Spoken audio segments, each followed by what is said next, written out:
I'm Dr. Sandra Laura Kramers, one of the eye surgeons here at Visionary Ophthalmology, and I want to quickly go through how to decide when to have cataract surgery and also what kind of implant and what kind of surgery you should have. So basically a cataract is a change in the clear lens protein of the lens. The lens is located behind the iris, which is located behind the clear part of the cornea, the front of the eye.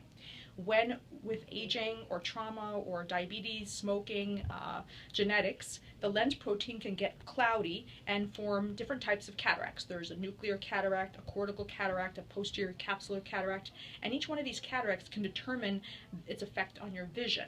What we do is we dilate the eye and we can take a look under the microscope to see what kind of cataract you have. If the vision is worse than 20/40 in the distance, in a dark room, or even with glare, which is called the glare test, then we recommend cataract surgery, and most insurances cover the surgery because it's affecting your vision. There are some patients that have clear lens exchange, where even though they don't have a cataract, we do remove the lens to put an implant that allows patients to try to be glasses free. And those are for patients that are going to pay out of pocket because the insurance won't cover that. Once you are told you have a cataract, then the question is when. And it depends on your activities of daily living, how much it's bothering you. I tell patients that if you were a truck driver that depended on nighttime driving, you'd want the cataract surgery done as soon as possible. Most patients have a few months to decide on that. The next issue is deciding on what kind of cataract surgery to have. Years ago, nobody had a choice. Everyone had standard phacoemulsification and a standard monofocal implant, which is just a plain piece of either silicone or acrylic that basically is in the eye, in the capsular bag, and that was their only choice. Now they have to choose between laser cataract surgery and standard phacoemulsification. Standard phacoemulsification is covered 100% by the insurance. Laser is not. The laser is called a femtosecond laser, which helps us decrease the overall energy, the ultrasound energy of phacoemulsification that's pumped into the eye. And when we look at a cataract, what I compare it to is a pillow inside a pillowcase.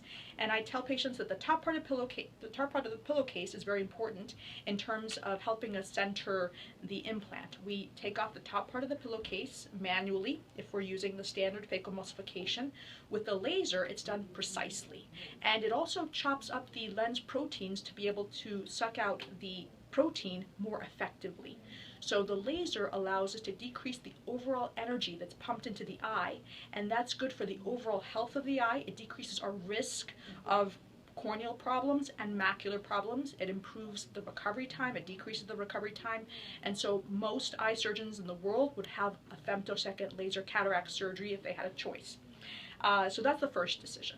Second decision is the type of implant you're going to put in the eye. There's basically three categories for this. The first is called the multifocal implants. It's essentially an implant that has rings inside the implant that allow you to see on one ring the distance, another ring the intermediate, and another ring for reading. It works very well in the majority of the patients to try to be glasses free. It's not 100%, and some patients still need reading glasses, some patients still need glasses, but it's that one chance to let you have an ability to be free from your glasses. The three categories of multifocals are Technis, Restore, and Resume. Each has a different focal point. One's better for distance, one's better for intermediate, one's better for reading, and so we try to ask you questions to determine what you want for your vision. The downsides of the multifocal lens are, in some patients, there can be halos and glare that last more than a few months. Most of people's brains will accommodate to that halo and glare, but in a few it still is debilitating and needs to be addressed, and that's very rare. The second category is called the accommodating lens, which includes the crystal lens and the true line. This type of implant is essentially a monofocal type of implant that moves back and forth inside the eye. The true line corrects for astigmatism, and astigmatism means that the front surface of the cornea, instead of being shaped like a basketball, is shaped like a football. And astigmatism will distort your vision after cataract surgery. So our goal is to decrease as much astigmatism, if not all of it, after cataract surgery, and the true line allows us to do that. The accommodating lens are for patients that have any type of macular problems. They want to be glasses free or have that chance, but they have either a epiretinal membrane or macular degeneration or macular changes, or they've had previous refractive surgery. And so those are patients that we'd recommend the accommodating lens. The downside of the accommodating lens is that there is some controversy as to how effective it is in the long term. Some patients, the capsular bag is like saran wrap, it'll kind of come around the implant and may restrict its movement, so just to be aware of that.